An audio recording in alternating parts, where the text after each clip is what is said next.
Thank you very much. Very much appreciated.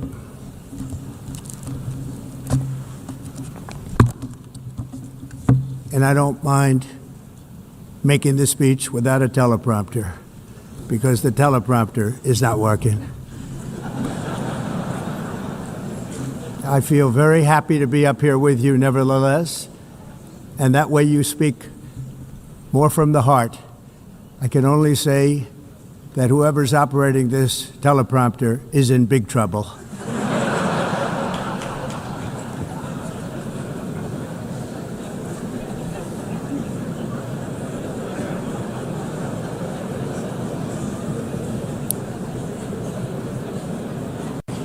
Hello, Madam First Lady. Thank you very much for being here. And Madam President, Mr. Secretary General, First Lady of the United States, distinguished delegates, ambassadors, and world leaders. 6 years have passed since I last stood in this grand hall and addressed a world that was prosperous and at peace in my first term. Since that day, the guns of war have shattered the peace I forged on 2 continents. An era of calm and stability gave way to one of the great crises of our time. And here in the United States, 4 years of weakness, lawlessness, and radicalism under the last administration delivered our nation into a repeated set of disasters. 1 year ago, our country was in deep trouble, but today, just 8 months into my administration, we are the hottest country anywhere in the world, and there is no other country even close. America is blessed with the strongest economy, the strongest borders, the strongest military, the strongest friendships, and the strongest spirit of any nation on the face of the earth. This is indeed the golden age of America. We are rapidly reversing the economic calamity we inherited from the previous administration, including ruinous price increases and record-setting inflation like we've never had before. Under my leadership, energy costs are down, gasoline prices are down, grocery prices are down, mortgage rates are down, and inflation has been defeated. The only thing that's up is the stock market, which just hit a record high. In fact, it hit a record high 48 times in the last short period of time. Growth is surging, manufacturing is booming. The stock market, as I said, is doing better than it's ever done. And all of you in this room benefit by that, almost everybody. And importantly, workers' wages are rising at the fastest pace in more than 60 years. And that's what it's all about, isn't it? In 4 years of President Biden, we had less than $1 trillion of new investment into the United States. In just 8 months since I took office, we have secured commitments and money already paid for $17 trillion. Think of it, 4 years, less than $1 trillion, 8 months, much more than $17 trillion is being invested in the United States, and it's now pouring in from all parts of the world. We've implemented the largest tax cuts in American history and the largest regulation cuts in American history, making this once and again the best country on earth to do business. And many of the people in this room are investing in America, and it's turned out to be an awfully good investment during this 8-month period. In my first term, I built the greatest economy in the history of the world. We had the best economy ever, history of the world. And I'm doing the same thing again, but this time it's actually much bigger and even better. The numbers far surpass my record-setting first term. On our southern border, we have successfully repelled a colossal invasion. And for the last 4 months, and that's 4 months in a row, the number of illegal aliens admitted and entering our country has been 0. Hard to believe. because if you look back just a year ago, it was millions and millions of people pouring in from all over the world, from prisons, from mental institutions, drug dealers. All over the world they came. They just poured into our country with the ridiculous open border policy of the Biden administration. Our message is very simple. If you come illegally into the United States, you're going to jail, or you're going back to where you came from, or perhaps even further than that. You know what that means. I want to thank the country of El Salvador for the successful and professional job they've done in receiving and jailing so many criminals that entered our country. And it was under the previous administration that the number became record-setting, and they're all being taken out. We have no choice. And other countries have no choice, because other countries are in the exact same situation with immigration. It's destroying your country, and you have to do something about it. On the world stage, America is respected again like it has never been respected before. You think about 2 years ago, 3 years ago, 4 years ago, or 1 year ago, we were a laughingstock all over the world. At the NATO summit in June, virtually all NATO members formally committed to increase defense spending, at my request, from 2% to 5% of GDP, making our alliance far stronger and more powerful than it was ever before. In May, I traveled to the Middle East to visit my friends and rebuild our partnerships in the Gulf and those valued relationships with Saudi Arabia, Qatar, and the UAE, and other countries are now, I believe, closer than ever before. My administration has negotiated one historic trade deal after another, including with the United Kingdom, the European Union, Japan, South Korea, Vietnam, Indonesia, the Philippines, Malaysia, and many, many others. Likewise, in a period of just 7 months, I have ended 7 unendable wars. They said they were unendable. You're never going to get them solved. Some were going for 31 years, 2 of them, 31, think of it, 31 years. One was 36 years. One was 28 years. I ended 7 wars. And in all cases, they were raging with countless thousands of people being killed. This includes Cambodia and Thailand, Kosovo and Serbia, the Congo and Rwanda, a vicious, violent war that was, Pakistan and India, Israel and Iran, Egypt and Ethiopia, and Armenia and Azerbaijan. It included all of them. No president or prime minister, and for that matter, no other country has ever done anything close to that. And I did it in just 7 months. It's never happened before. There's never been anything like that. I'm very honored to have done it. It's too bad that I had to do these things instead of the United Nations doing them. And sadly, in all cases, the United Nations did not even try to help in any of them. I ended 7 wars, dealt with the leaders of each and every one of these countries, and never even received a phone call from the United Nations offering to help in finalizing the deal. All I got from the United Nations was an escalator that on the way up stopped right in the middle. If the First Lady wasn't in great shape, she would have fallen, but she's in great shape. We're both in good shape. We both stood. And then a teleprompter that didn't work. These are the 2 things I got from the United Nations, a bad escalator and a bad teleprompter. Thank you very much. And by the way, it's working now. It just went on. Thank you. I think I should just do it the other way. It's easier. Thank you very much. I didn't think of it at the time because I was too busy working to save millions of lives. That is the saving and stopping of these wars. But later I realized that the United Nations wasn't there for us. They weren't there.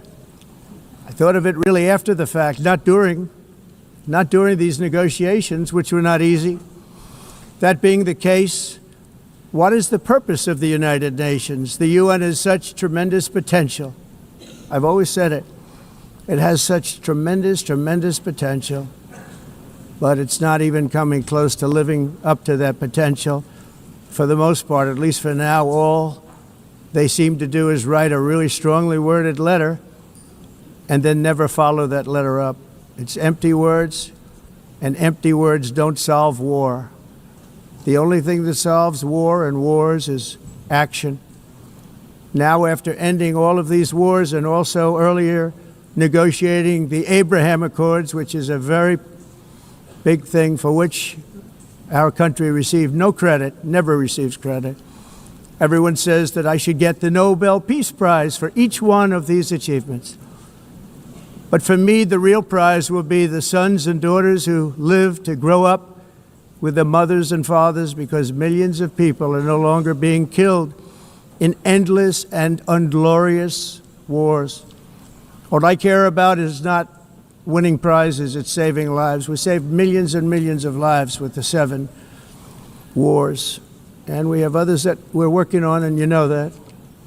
Many years ago, a very successful real estate developer in New York, known as Donald J. Trump, I bid on the renovation and rebuilding of this very United Nations complex. I remember it so well. I said at the time that I would do it for $500 million, rebuilding everything. It would be beautiful. I used to talk about, I'm going to give you marble floors. They're going to give you terrazzo.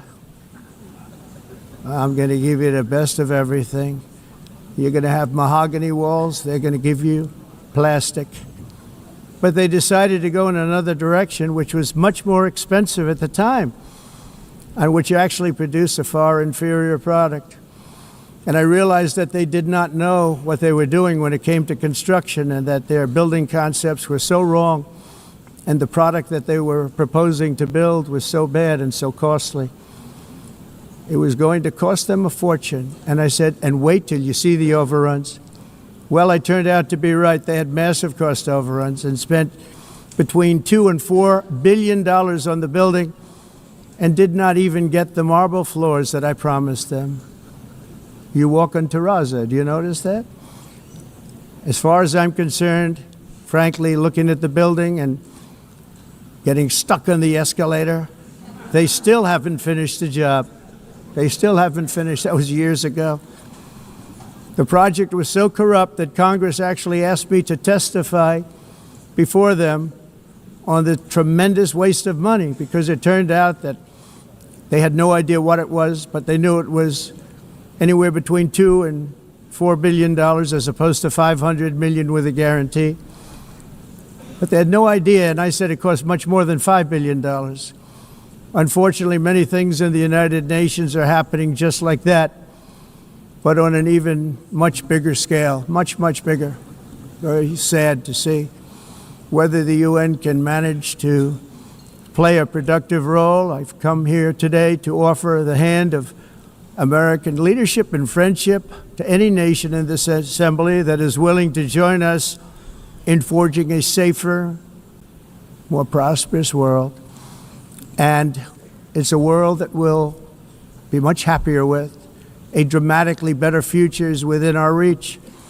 But to get there, we must reject the failed approaches of the past and work together to confront some of the greatest threats in history. There is no more serious danger to our planet today than the most powerful and destructive weapons ever devised by man, of which the United States, as you know, has many. Just as I did in my first term, I've made containing these threats a top priority, starting with the nation of Iran. My position is very simple. The world's #1 sponsor of terror can never be allowed to possess the most dangerous weapon. That's why shortly after taking office, I sent the so-called Supreme Leader a letter making a generous offer. I extended a pledge of full cooperation in exchange for a suspension of Iran's nuclear program. The regime's answer was to continue their constant threats to their neighbors and U.S. interests throughout the region, and some great countries that are right nearby. Today, many of Iran's former military commanders, in fact, I can say almost all of them, are no longer with us. They're dead. And 3 months ago, in Operation Midnight Hammer, 7 American B-2 bombers dropped the 14 30,000-pound each bombs on Iran's key nuclear facilities, totally obliterating everything. No other country on earth could have done what we did. No other country has the equipment to do what we did. We have the greatest weapons on earth. We hate to use them. But we did something that for 22 years people wanted to do. With Iran's nuclear enrichment capacity demolished, I immediately brokered an end to the 12-day war, as it's called, between Israel and Iran, with both sides agreeing to fight no longer. As everyone knows, I have also been deeply engaged in seeking a ceasefire in Gaza. Have to get that done. Have to get it done. Unfortunately, Hamas has repeatedly rejected reasonable offers to make peace. We can't forget October 7th, can we? Now, as if to encourage continued conflict, some of this body is seeking to unilaterally recognize a Palestinian state. The rewards would be too great for Hamas terrorists for their atrocities. This would be a reward for these horrible atrocities, including October 7th, even while they refuse to release the hostages or accept a ceasefire. Instead of giving to Hamas and giving so much, because they've taken so much, they have taken so much. This could have been solved so long ago. But instead of giving in to Hamas's ransom demands, those who want peace should be united with one message: release the hostages now. Just release the hostages now.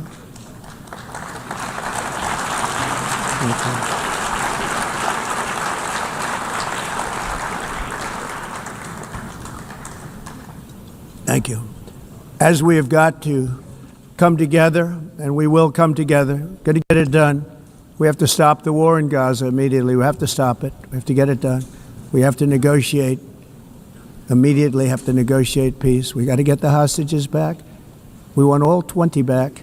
We don't want 2 and 4. As you know, I got, along with Steve Witkoff and others that helped us, Marco Rubio, we got most of them back. We were involved in all of them. But I always said the last 20 are going to be the hardest, and that's exactly what happened. We have to get them back now. We don't want to get back 2, and then another 2, and then 1, and then 3. Have this process. No, we want them all back, and we want the actually 38 dead bodies back too. Those parents came to me, and they want them back, and they want them back very quickly and very badly, as though they were alive. They want them. They want them every bit as much as if their son or daughter were alive. I've also been working relentlessly, stopping the killing in Ukraine. I thought that would be, of the 7 wars that I stopped, I thought that would be the easiest because of my relationship with President Putin, which had always been a good one. I thought that was going to be the easiest one. But you know, in war, you never know what's going to happen. There are always lots of surprises, both good and bad. Everyone thought Russia would win this war in 3 days. But it didn't work out that way. It was supposed to be just a quick little skirmish. It's not making Russia look good. It's making them look bad. No matter what happens from here on out, this was something that should have taken a matter of days, certainly less than a week.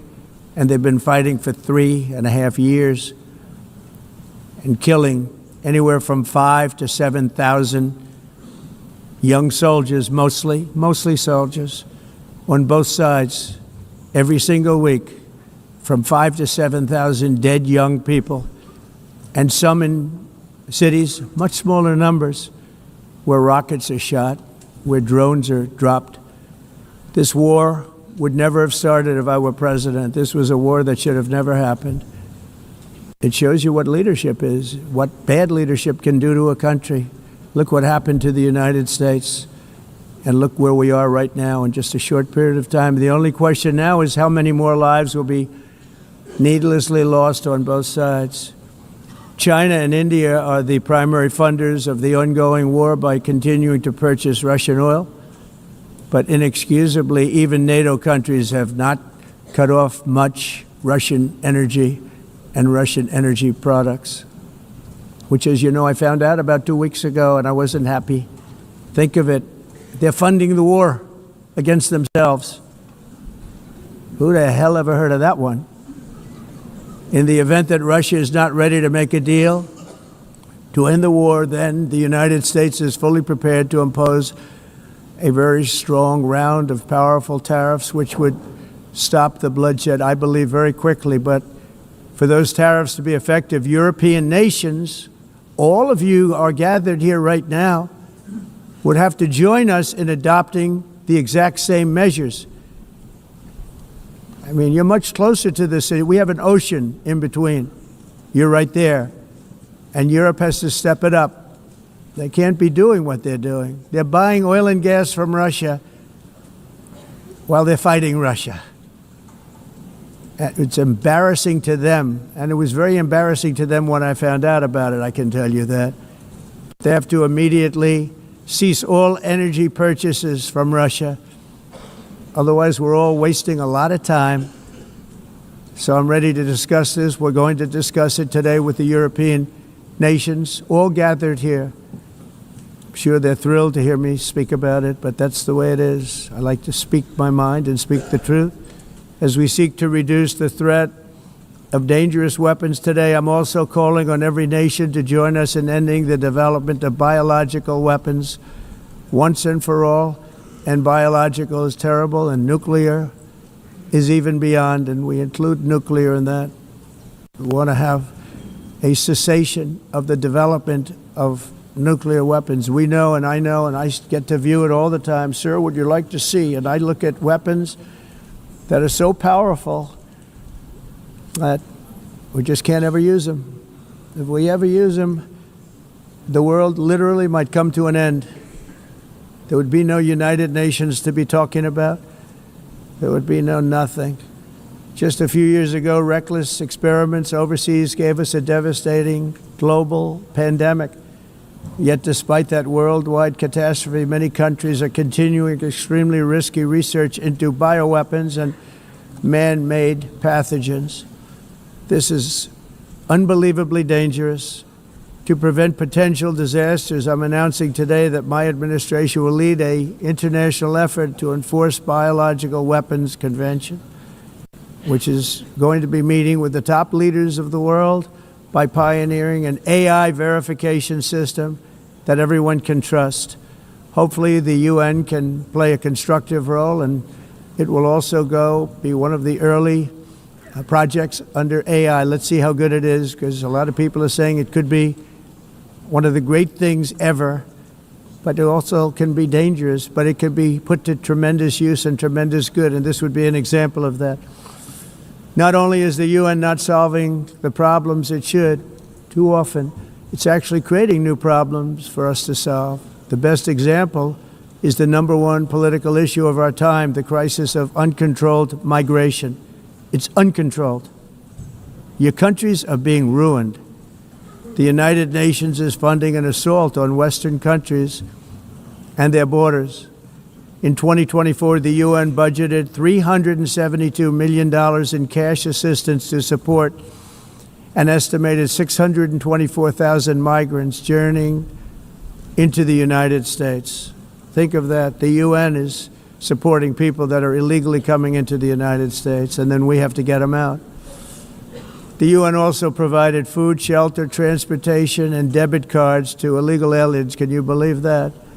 On the way to infiltrate our southern border. Millions of people came through that southern border. Just a year ago, millions and millions of people were pouring in, 25 million altogether over the 4 years of the incompetent Biden administration. And now we have it stopped, totally stopped. In fact, they're not even coming anymore because they know they can't get through. But what took place is totally unacceptable. The UN is supposed to stop invasions, not create them and not finance them. In the United States, we reject the idea that mass numbers of people from foreign lands can be permitted to travel halfway around the world, trample our borders, violate our sovereignty, cause unmitigated crime, and deplete our social safety net. We have reasserted that America belongs to the American people, and I encourage all countries to take their own stand in defense of their citizens as well. You have to do that because I see it.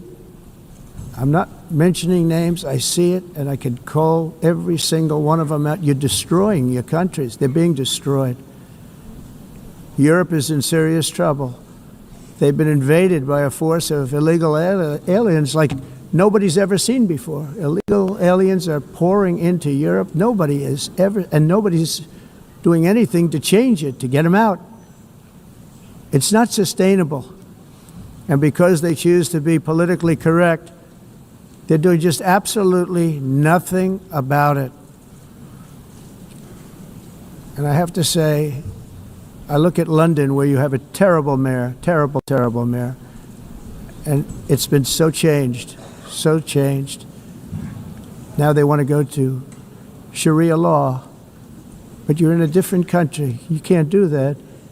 Both the immigration and their suicidal energy ideas will be the death of Western Europe if something is not done immediately. This cannot be sustained. What makes the world so beautiful is that each country is unique. But to stay this way, every sovereign nation must have the right to control their own borders. You have the right to control your borders, as we do now, and to limit the sheer numbers of migrants entering their countries and paid for by the people of that nation that were there and that built that particular nation at the time. They put their blood, sweat, tears, money into that country, and now they're being ruined. Proud nations must be allowed to protect their communities and prevent their societies from being overwhelmed by people they have never seen before, with different customs, religions, with different everything. Where migrants have violated laws, lodged false asylum claims, or claimed refugee status for illegitimate reasons, they should, in many cases, be immediately sent home. And while we will always have a big heart for places and people that are struggling and truly compassionate, answers will be given.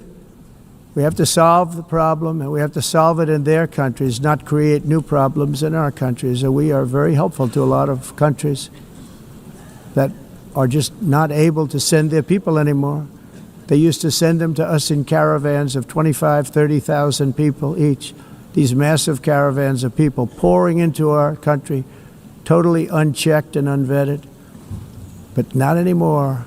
According to the Council of Europe in 2024, almost 50% of inmates in German prisons were foreign nationals or migrants. In Austria, the number was 53% of the people in prisons were from places that weren't from where they are now.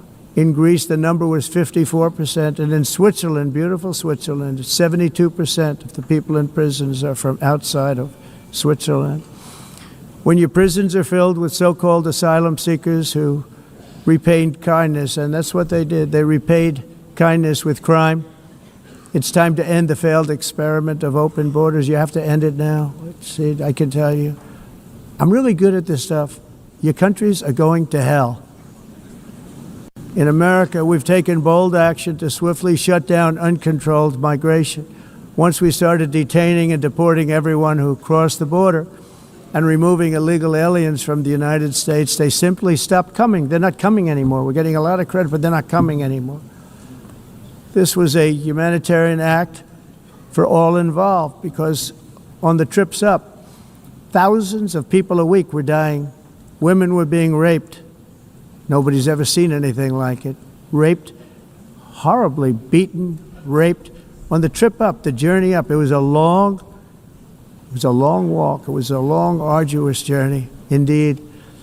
And it was also a historic victory against human trafficking throughout the region. What we did was a victory, and we saved so many lives of people that wouldn't make the journey. That journey was loaded up with death. loaded up with death. Dead bodies all along the roads of jungles to get up. They go through jungles, they go through areas so hot you couldn't breathe. They were dying of suffocation, areas so hot that you couldn't breathe. Dead bodies all over. By them not coming, we're saving tremendous numbers of lives. My people have done a fantastic job in doing what they did, and the American public agrees with it. I mean, I was very proud to see this morning I have the highest poll numbers I've ever had. Part of it is because of what we've done on the border. I guess the other part is what we've done on the economy. Joe Biden's policies empowered murderous gangs, human smugglers, child traffickers, drug cartels, and prisoners from all over the world. The previous administration also lost nearly 300,000 children. Think of that. They lost more than 300,000 children, little children, who were trafficked into the United States on the Biden watch, many of whom have been raped, exploited, and abused, and sold. Sold. Nobody talks about that. The fake news doesn't write about it. With many others, young children who are missing or dead.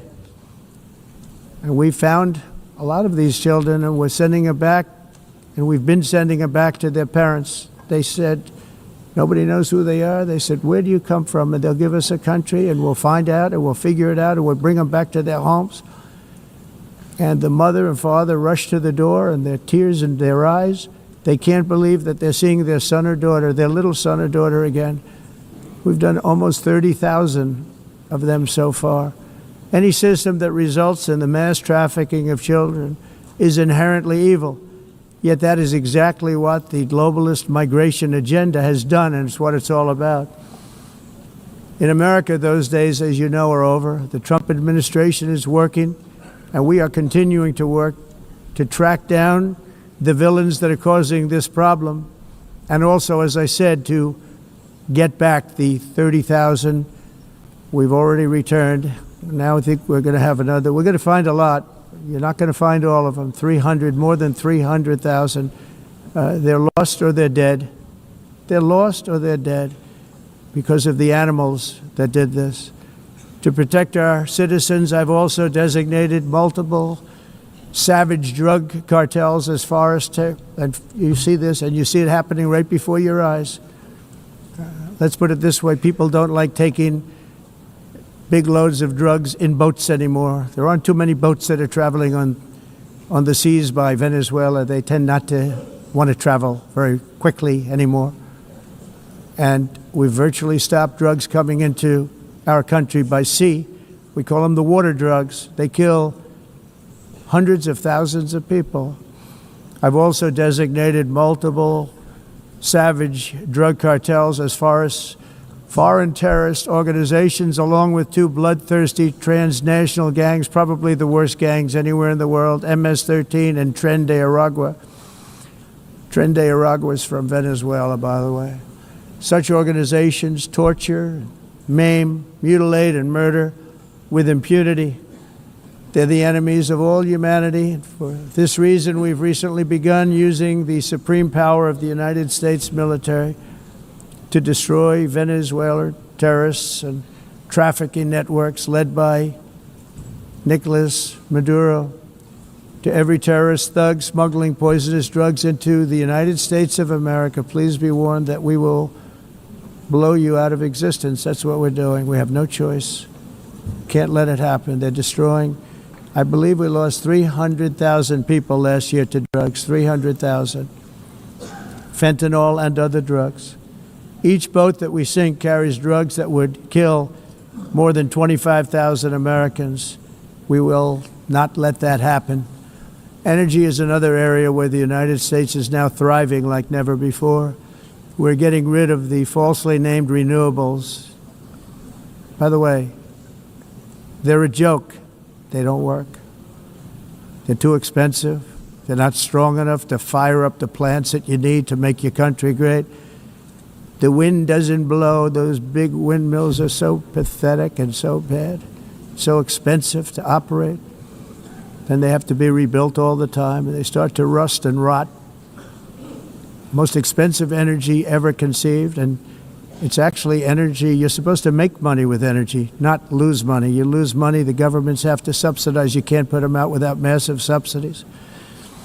And most of them are built in China, and I give China a lot of credit. They build them, but they have very few wind farms. So why is it that they build them and they send them all over the world, but they barely use them? You know what they use? Coal.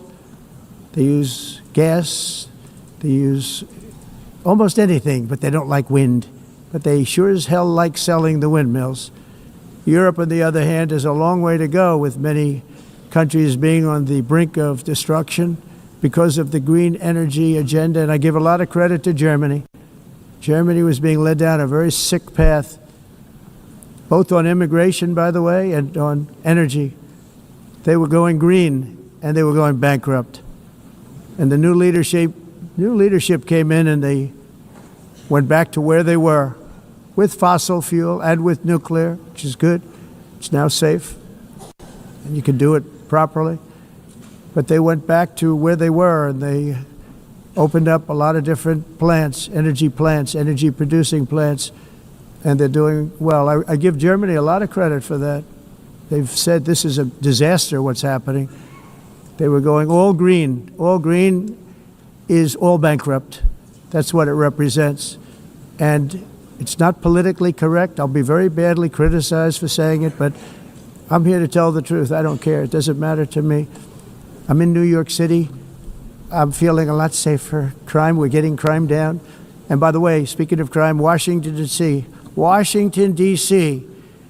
was the crime capital of America.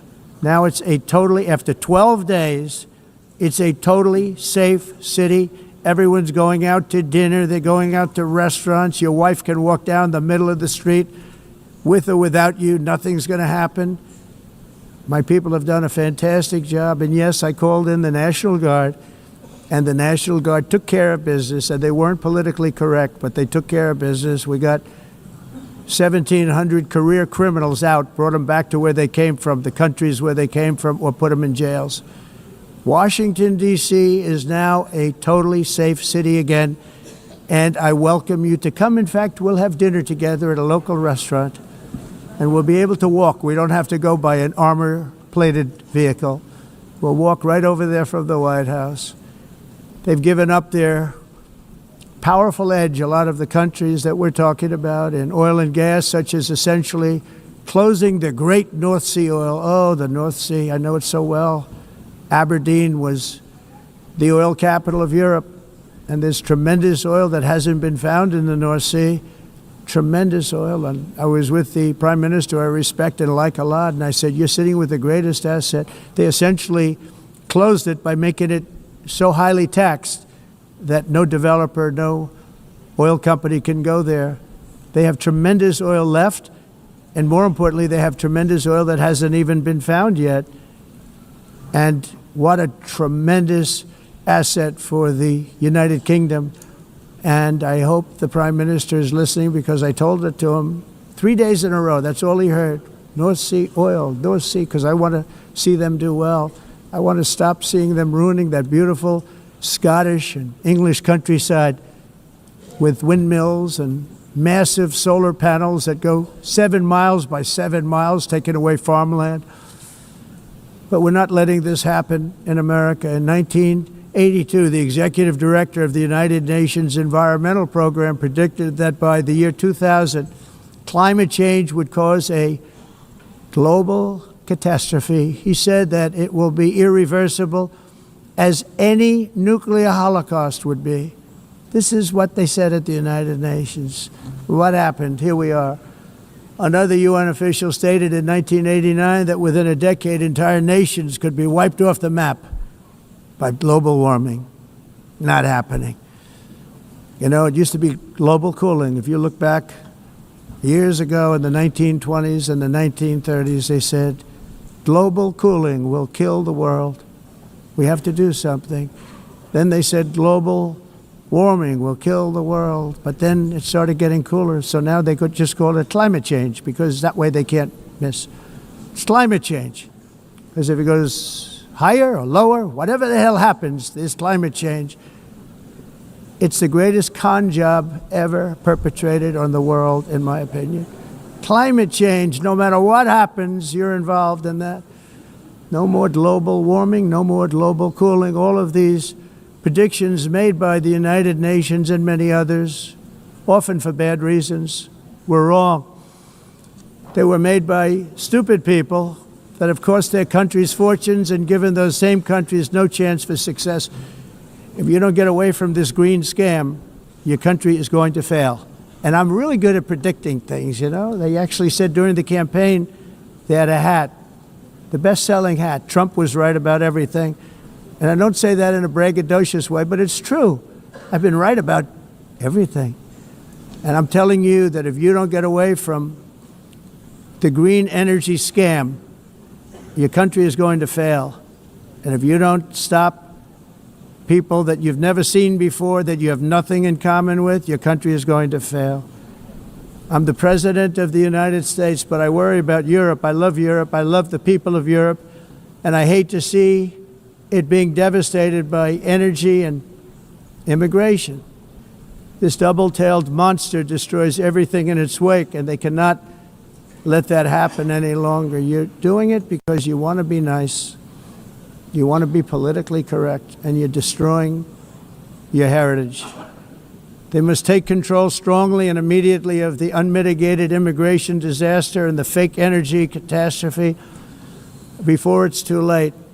The carbon footprint is a hoax made up by people with evil intentions, and they're heading down a path of total destruction. You know, the carbon footprint was a big, big thing a few years ago.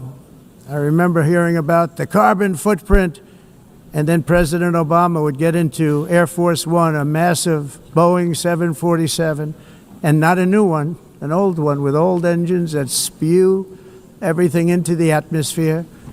He'd talk about the carbon footprint, we must do so. Then he'd get in and he'd fly from Washington to Hawaii to play a round of golf.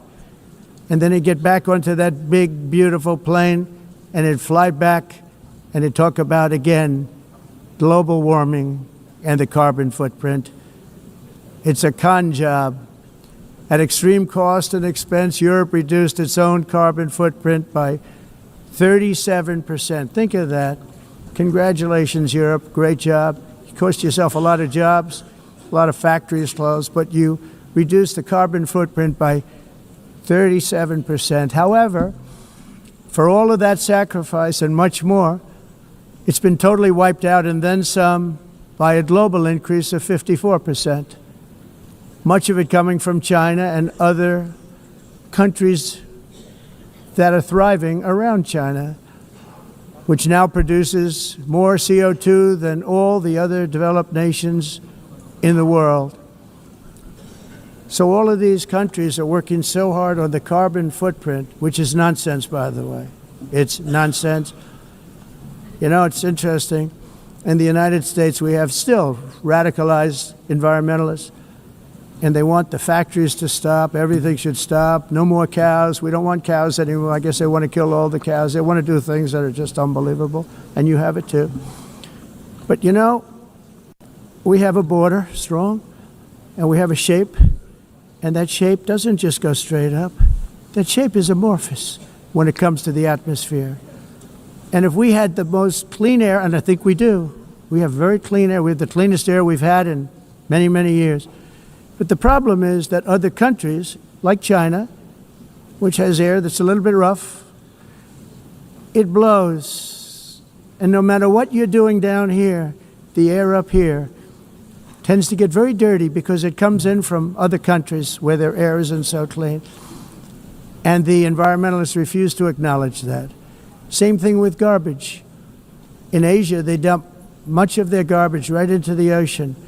And over about a 1 week and 2 week journey, it flows right past Los Angeles. You've seen it.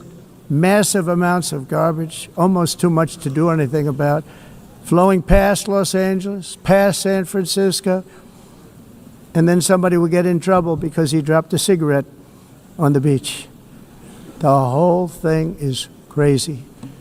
The primary effect of these brutal green energy policies has not been to help the environment, but to redistribute manufacturing and industrial activity from developed countries that follow the insane rules that are put down to polluting countries that break the rules and are making a fortune. They're making a fortune. European electricity bills are now 4 to 5 times more expensive than those in China, and 2 to 3 times higher than the United States. And our bills are coming way down. You probably see that our gasoline prices are way down. You know, we have an expression, drill, baby, drill, and that's what we're doing. We're going to be much lower in a year from now. But they've come way down over the last year. As a result, every air conditioner is like very uncommon to see one in some of these countries because the electric costs are so high. So while the U.S. has approximately 1,300 heat-related deaths annually, that's a lot, Europe loses more than 175,000 people to heat deaths each year because the costs are so expensive you can't turn on an air conditioner. What is that all about? That's not Europe. That's not the Europe that I love and know. All in the name of pretending to stop the global warming hoax. The entire globalist concept of asking successful industrialized nations to inflict pain on themselves and radically disrupt their entire societies must be rejected completely and totally, and it must be immediate. That's why in America I withdrew from the fake Paris Climate Accord, where, by the way, America was paying so much more than every country. Others weren't paying. China didn't have to pay until 2030. Russia was given an old standard that was easy to meet, a 1990 standard. But for the United States, we're supposed to pay like $1 trillion. And I said, this is another scam. The fact is, the United States has been taken advantage of by the world for many, many years, but not any longer, as you probably noticed. I unleashed massive energy production and signed historic executive orders to hunt for oil, but we don't have to do much hunting because we have the most oil of any nation anywhere, oil and gas in the world. And if you add coal, we have the most of any nation in the world. Clean, I call it clean, beautiful coal. You can do things today with coal that you couldn't have done 10 years ago, 15 years.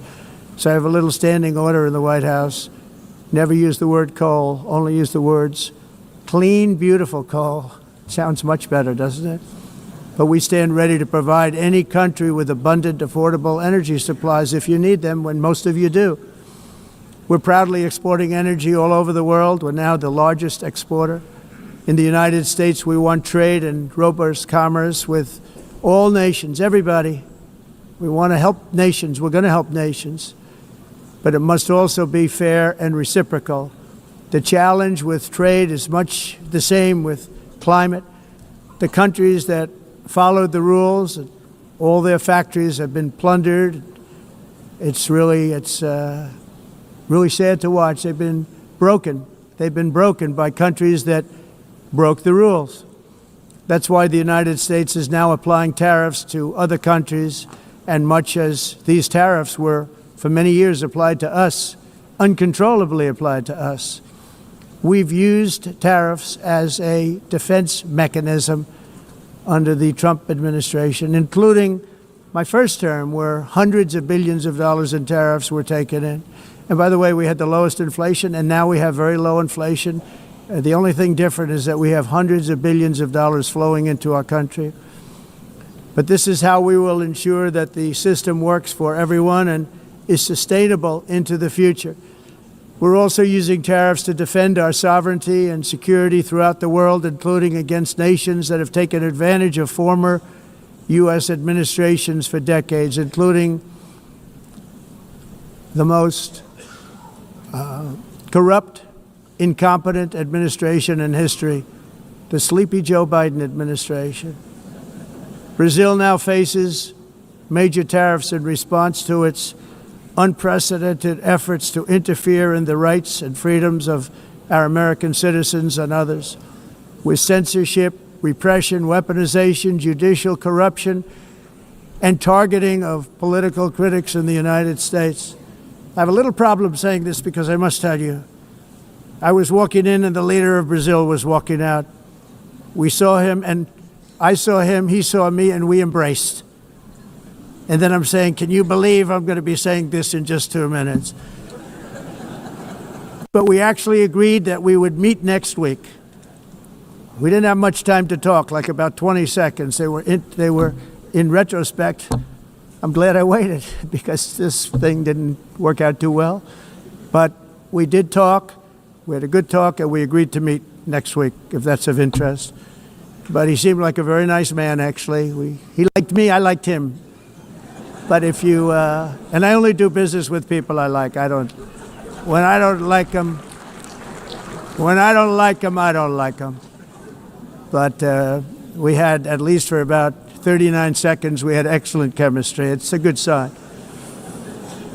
But also in the past, Brazil, can you believe this, unfairly tariffed our nation, but now because of our tariffs, we are hitting them back, and we're hitting them back very hard. As president, I will always defend our national sovereignty and the rights of American citizens. So I'm very sorry to say this, that Brazil is doing poorly and will continue to do poorly.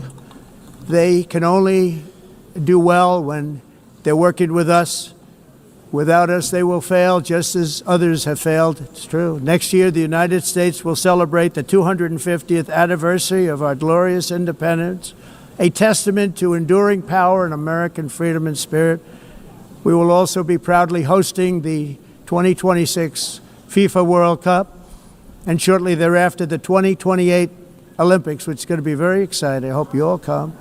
I hope that countless people from all over the globe will take part of these will be great celebrations of liberty and human achievement, and that together we all can rejoice in the miracles of history that began in July 4th, 1776, when we founded the light to all nations. And it's something really that an amazing thing came out of that date. It's called the United States of America. In honor of this momentous anniversary, I hope that all countries who find inspiration in our example will join us in renewing our commitment, values, and those values really that we hold so dear. Together, let us defend free speech and free expression. Let us protect religious liberty, including for the most persecuted religion on the planet today. It's called Christianity. And let us safeguard our sovereignty of our nation, so special, incredible, and extraordinary. In closing, I just want to repeat that immigration and the high cost of so-called green renewable energy is destroying a large part of the free world and a large part of our planet. Countries that cherish freedom are fading fast because of their policies on these two subjects. You need strong borders and traditional energy sources if you are going to be great again. Whether you have come from north or south, east or west, near or far, every leader in this beautiful hall today represents a rich culture, a noble history, and a proud heritage that makes each nation majestic and unique, unlike anything else in human history or any other place on the face of the earth. From London to Lima, from Rome to Athens, from Paris to Seoul, from Cairo to Tokyo and Amsterdam to right here in New York City, we stand on the shoulders of the leaders and legends, generals and giants, heroes and titans who won and built our beloved nations, all of our nations, with their own courage, strength, spirit, and skill. Our ancestors climbed mountains, conquered oceans, crossed deserts, and trekked over wide open plains. They charged into thunderous battles, plunged into grave dangers, and they were soldiers and farmers and workers and warriors and explorers and patriots. They built towns into cities, tribes into kingdoms, ideas into industries, and small islands into mighty empires. You're a part of all of that. They were champions for their people who never gave up and who never, ever gave in. Their values defined our national identities. Their visions forged our magnificent destiny. Everybody in this room is a part of it in your own way. Each of us inherits the deeds and the myths the triumphs, the legacies of our own heroes and founders who so bravely showed us the way. Our ancestors gave everything for homelands that they defended with pride, with sweat, with blood, with life, and with death. Now the righteous task of protecting the nations that they built belongs to each and every one of us. So together let us uphold our sacred duty to our people and to our citizens. Let us protect their borders, ensure their safety, preserve their cultures, treasure, and traditions, and fight for their precious dreams and their cherished freedoms. And in friendship and really a beautiful vision, let us all work together to build a bright, beautiful planet, a planet that we all share, a planet of peace and a world that is richer, better, and more beautiful than ever before. That can happen. It will happen. It will happen, and I hope it can happen and start right now, right at this moment. We'll turn it around. We're going to make our countries better, safer, more beautiful. We're going to take care of our people. Thank you very much. It's been an honor. God bless the nations of the world. Thank you very much. Bye.